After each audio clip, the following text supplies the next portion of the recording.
Welcome back to World Crisis Radio. Keep up with everything at Tarpley.net, Tarpley.net.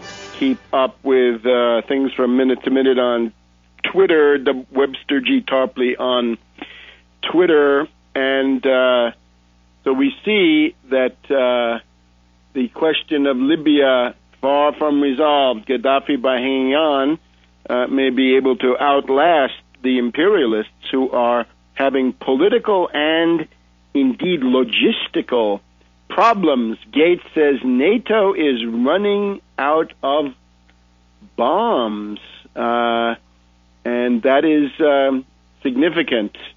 And we've also got Gates saying NATO risks being militarily irrelevant, and Gates says NATO is risking dismal failure in Libya. Now that doesn't sound like a triumphal procession, but let's look further.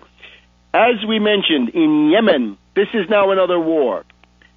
The entire color revolution demagogy is also discredited in Yemen, because this was supposed to be the golden youth in the public square, the singing tomorrows, democracy, rule of law, and all the rest of it. Baloney. This is a cynical destabilization. The target, of course, is not so much Yemen, although Yemen is targeted, but Saudi Arabia is ultimately supposed to be the recipient of this destabilization. Joint Special Operations Command operating in Yemen, the it's a joint. The JSOC and CIA have an office in Sana'a. They're operating. They're running drone strikes. The pretext, of course, here is this AQAP, Al-Qaeda in the Arabian Peninsula. This is totally created by the U.S.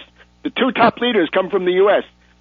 We have Awlaki, the CIA lackey, Anwar Awlaki from New Mexico, obvious U.S. double agent, no argument. Awlaki, the CIA lackey, he is a legend.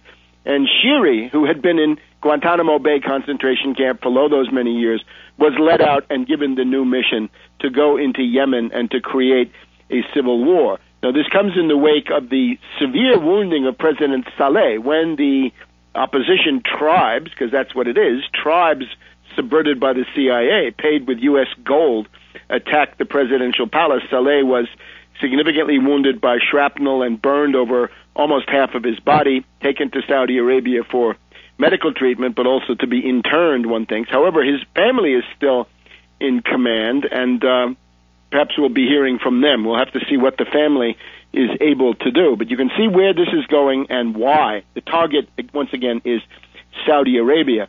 Now, we've got in Syria, so far still, no big rebellion in Damascus, no big rebellion in Aleppo. Those are two successes for the Assad people.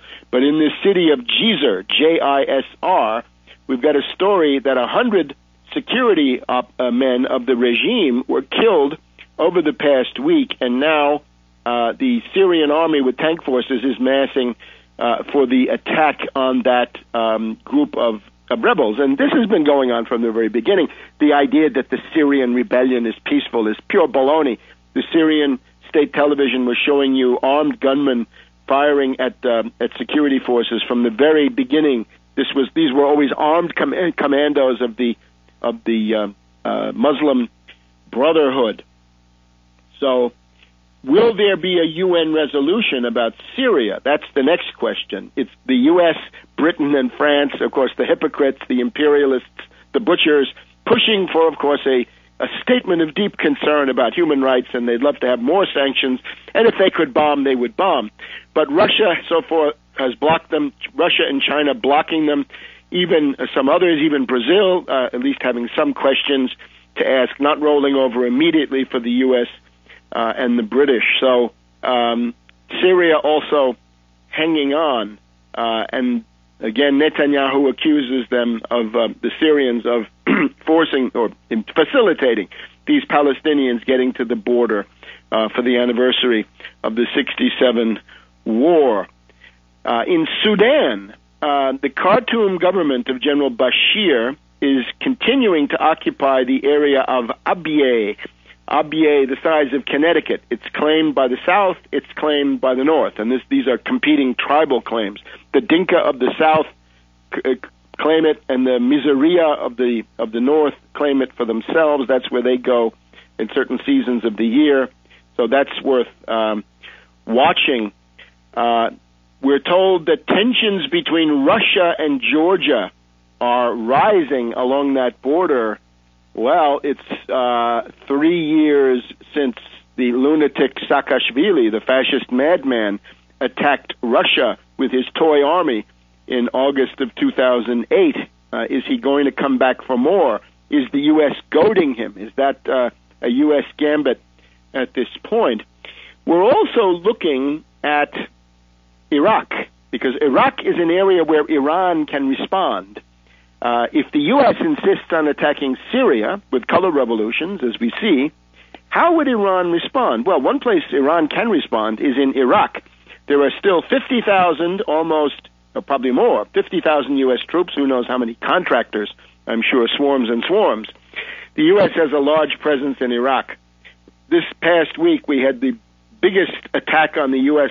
occupiers, invaders, that we've seen in 2 years, I believe, as Shiite militia have attacked a U.S. outpost and killed half a dozen GIs. Is that the Iranians signaling that they can overextend even further the overextended, overstretched U.S. forces? Is this Muqtada Sadr? Muqtada Sadr wants the U.S. out completely by the end of this year, and Gates and others have been making noises that it's not going to be possible, that one may have to stay longer. Other things that are going on, other attacks, other destabilizations in the spring of putches. The London Economist, big attack on Berlusconi. Berlusconi hanging on. He's facing some referenda. Naturally, I'm against privatizing anybody's water supply. That's a monstrosity. Berlusconi, you better drop that stuff because you're going to get slammed. But on the other hand, Berlusconi probably more independent of the London banks and the New York banks than this wretched excuse for a post-communist party, right? This Bersani Democratic Party that we have there. This is pathetic. We need it. If you want to fight Berlusconi, you better get your own program against the IMF, against the World Bank, against the WTO, against the European Commission, and think about what you can do to relieve the debt burden on the Italian people.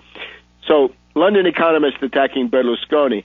Anonymous, this group of a leaderless group of hackers associated in the past with Assange and WikiLeaks. In other words, the wonderful plaything of the intelligence agencies, right? Made to order for CIA manipulation. Anonymous is attacking whom? Turkey. Turkey also a U.S. target for destabilization, needless to say, because Turkey is the country that wants to play its own card. Turkey plays the Turkish card before it plays any other card.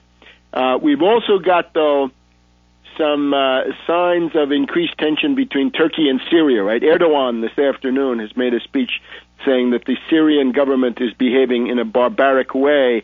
Erdogan probably has pressures on him, but maybe this is not the strategy that he needs. He needs something more than that in any case. So as you look across this panorama, the putches and the color revolutions are threatening to turn into wars, and that is the point that we have reached in this crisis. Also, just to point out for future developments, the current head of the International Atomic Energy Agency, Amano, is a total loss. He cannot be believed. He is a tool of the U.S. and the British. We should also recall one other thing, since we talked about WikiLeaks.